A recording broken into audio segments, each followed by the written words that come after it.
Hello, Aaron, and hello, Yash. Okay, the team is here, and we've got a huge audience with us. So we're going to get right to it.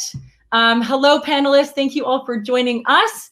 Before we get into some questions, why don't we do some quick introductions? And what I mean by that is share who you are, your program and year, and what scholarship did you win, if you can remember. So Laura, we'll start off with you.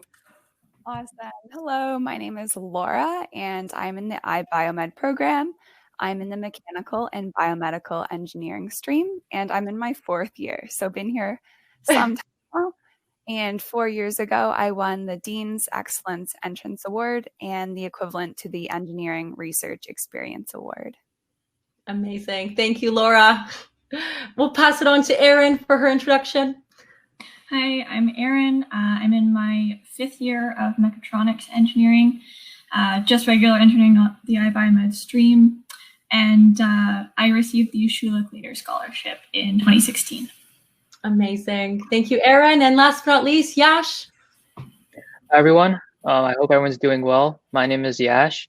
I'm a first-year student in the iBiomed program, and the scholarship that I received was a Dean's Excellence Scholarship. Perfect. So we have the full spectrum of panelists today, all the way from first year to our final year, which is exciting. And Laura, you've got one more year, so we're not letting go of you just yet. But we'll hold on to Erin as long as we can, and Yash is beginning his journey. Perfect. Thanks, everybody. So our first question is, what did receiving the scholarship mean to you, and what impact did it have with your decision coming to McMaster? So Erin, let's get you to start us off on that question. Absolutely. So of course, and probably with anyone who does win a scholarship, your first thought is going to be the financial benefit. It's a big deal. It's a huge lift, especially if it is a larger scholarship like mine was. But looking back, there's so many other amazing benefits I actually didn't know about at the time that I would have been looking forward had I known about them. So particularly with the Schulich Scholarship, we have a huge community, just like very tight-knit with our Schulich leaders at our school, but also across Canada. There's annual conferences, job fairs, keynote speakers that come in, and we do a lot of mentorship. And I know within the other scholarships, they do some mentorship at the school as well. So those things are amazing, and that meant a lot to me. It also allowed me to feel more comfortable extending my degree to take a minor in music. That wasn't something I would have necessarily done without the financial aid there. I love that. I really love the community piece that you're bringing to this, and not actually knowing that was going to be a benefit being a scholarship winner. So perfect. Thank you, Erin. Yash, over to you for your experiences recognizing and finding out that you were one of our scholarship winners. Yeah, so personally, I think it definitely did mean a lot to me. Ever since I was in grade 10, McMaster was always a top choice of mine. And I think that on top of that, McMaster is a prestigious university. I think it's well recognized all over Canada, but also in the world. And so to receive such a scholarship from a university like McMaster, it definitely did mean a lot to me. And I think that because of the scholarship, it definitely did influence my decision to come to McMaster. Last year in that April, May-ish time, I was really, really confused between a couple of programs. But I think because of the scholarship, it definitely eased up that confusion a bit, as I really didn't have to worry about first-year tuition as much. I love that. I love the pride and joy that you're sharing when you did find out that you're a scholarship winner, and that's definitely well-deserved. So thank you so much, Yash. And over to you, Laura. I remember being pretty nervous applying. I was like, wait till I get this scholarship. But I'm really glad I did. It was really good acknowledgement of how hard I had worked in high school. I'm sure a lot of other scholarship winners definitely feel the same. And sometimes when you're here, you forget how special and prestigious of a program and school we do go to. So having that scholarship is a really nice reminder of, hey, like I worked really hard to get here, and I'm going to continue working hard and making a difference. And then just in terms of financial, it was really helpful also to have the undergraduate research award for the summer. As Patricia mentioned, that was a really good amount of money you get as well. And for me, moving away from home, having that extra money is definitely important and helps with that choice of school as well. Perfect. Laura, you're pushing us beautifully into our next question, because you're mentioning that the research award was actually something you're excited about as well. And we definitely hear that from some of our scholarship students and winners, which is great. So Yash, you're in an interesting situation because you're actually only a first year student. So you haven't done the summer research award, but what are you looking forward to? And for Aaron and Laura, you're going to share a little bit about your experiences in doing that position. So Yash, over to you. Yeah, so for me, I'm actually really excited for my summer research position. I'll be working with a professor who studies water quality and water treatment.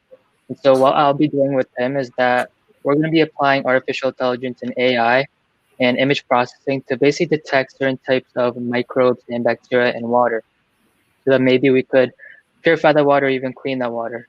And so I'm super pumped for this opportunity. I'm looking forward to not only learning from him, but also from the other upper year students I'll be working with. Perfect. Yash, congratulations. This is our chance to congratulate you on already securing your research position. So that's super exciting. And our first year students are supported by the co-op team, the co-op and career services office for any support that they need with securing that research position the summer after their first year. So congrats, Yash. That's super exciting. And we'll have to follow up on your updates on how that experience goes. So thank you. Thank you. Over to Laura to share more about her summer research experience. So I was with a professor in chemical engineering department, and I know that's not the final specialty that I chose. Skills were really applicable to different areas, which is one of the reasons why I chose that. And I helped the master's student get some data for his thesis, and specifically my project was on creating capsules for ultrasound triggered drug delivery. It sounds too complicated, but it was a really good opportunity to learn those lab skills and use those lab skills with future classes, as well as made a lot of good connections with different master's students who can hopefully push me in the right direction in the future. And I have someone to look for advice if I ever need that.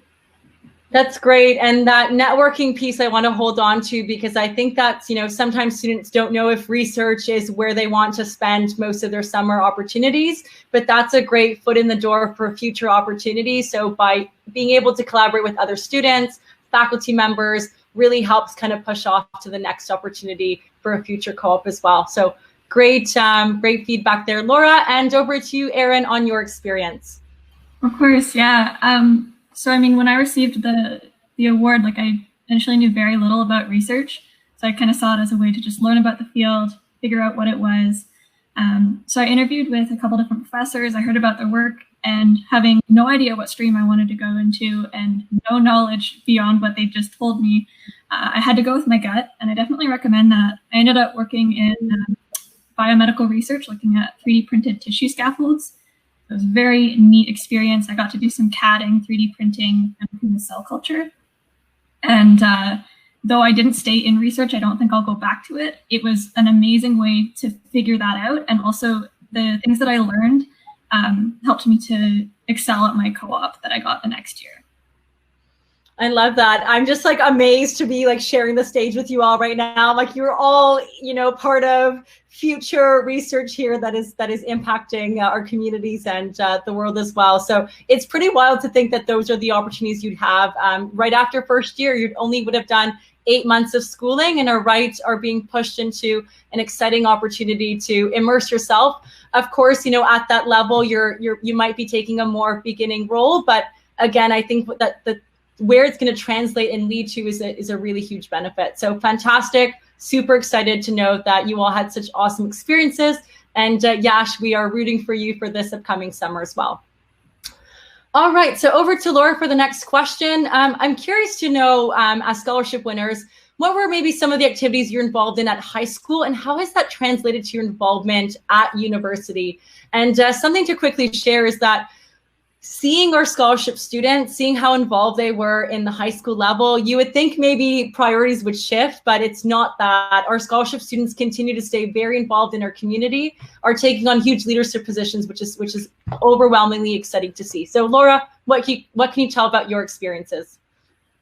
So back in high school, I made sure I was pretty well-rounded. So I did play on a sports team for multiple years in high school.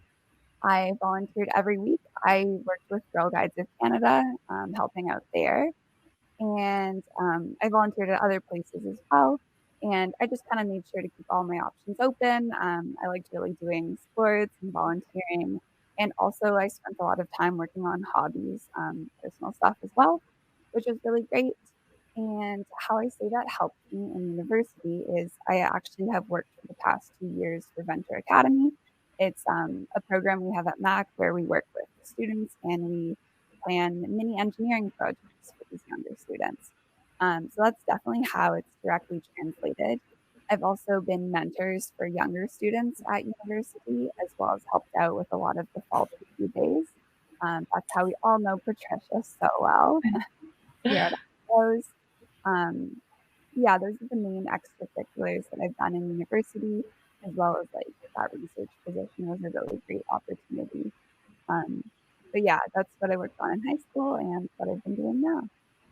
Perfect. Amazing. Laura facilitates so many workshops to younger kids, high school kids, which is so inspiring to note. So thank you, Laura. Over to you, Erin, for some of your experiences. Yeah, so I think it's a theme. We're all pretty well-rounded, it sounds like. I did things like student government, band, musical theater. I did some martial arts, and I was a lifeguard, so very broad things. I like to think it helps to develop your soft skills, even if they're completely different in what they teach you for the technical skills. So in university, that has not changed. Especially with my scholarship, there's no grade requirement on it. It's one of the lovely things. You just have to stay high enough standing to stay in the program. So there's freedom to do whatever you'd like to do. Of course, I like to mentor students. I do ambassador programs, welcome week repping. I do volunteering outside of the school, some different musical clubs within the school. I like to stay broad still. So. That's awesome. And my favorite involvement that you have, Erin, is with the musical, because sometimes people come in thinking there's no way that Faculty of Engineering students, have any interest in being involved in the MacEng musical, but believe it or not, they are. So we're shamelessly plugging at that opportunity. And I think that's so exciting about McMaster Engineering as a whole, that some of you might be excited about those technical experiences, but you can get involved in any club that excites you. So there are plenty of ways to continue that community involvement and being part of the MacEng community. So perfect, and we can't wait to see what happens this year with the MacEng musical team. And Yash, how about yourself? You're obviously just began your university journey, but anything you want to share with us? Yeah, so in high school, I would say that I participated in a few main extracurriculars. One was definitely DECA. I was a part of DECA for about 3 years, so I learned a lot about like business stuff there. I was a part of student council my last year, where I was the VP for that. And throughout my entire high school career, I just participated in a lot of sport teams, so like basketball, volleyball, and so on. And so when I got to Mac virtually, I realized that participating in those extracurriculars in high school really helped me develop that well-rounded character, just like Erin was mentioning earlier. And so I definitely knew that I wanted to continue that involvement in this virtual environment. And so currently I'm a student ambassador for the Faculty of Engineering. And a couple of days ago, I also just joined an incubator program, which was launched by one of our clubs recently. And with that, I'm in a group of 4. And basically we're required to just create some type of program or software that can solve a real problem in Hamilton. So I'm really looking forward to that. And overall, I just hope to continue my involvement throughout my university years. Yes, that's so great. And you've only been with us for 4 to 5 months now. And to hear that you're already getting involved in so many clubs and teams is fantastic. So keep that up. And we look forward to, I'm sure all the students are going to add you all on LinkedIn. So to stay along with all your amazing journeys. I recognize we're short on time here, but I do want to quickly end on one more question, and we'll keep it short and sweet from the panelist perspective. What is our final advice to our students listening today? We have students who are joining us from Ontario, across Canada, and all over the world. So regarding scholarships, what would you like to leave with the group? I believe, Erin, you are next on my list to start us off.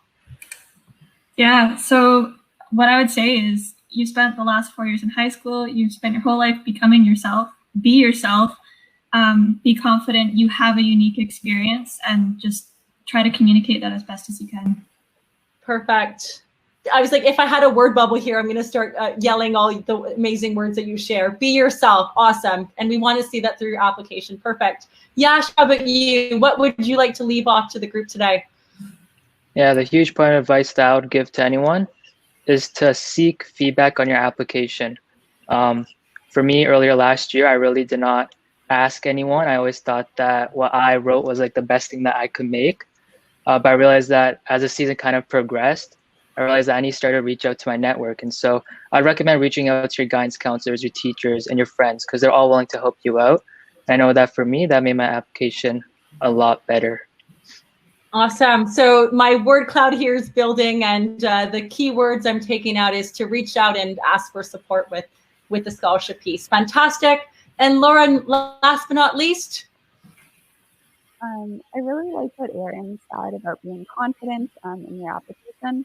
I think for advice, choose your references wisely. I know people said this during the presentation, but choose a reference who really can speak to your character and maybe who you've known for a few years, and they can see your development over time, especially over time in high school. So I think that's the most important as well. Like, choose your references wisely so they can accurately describe you the best.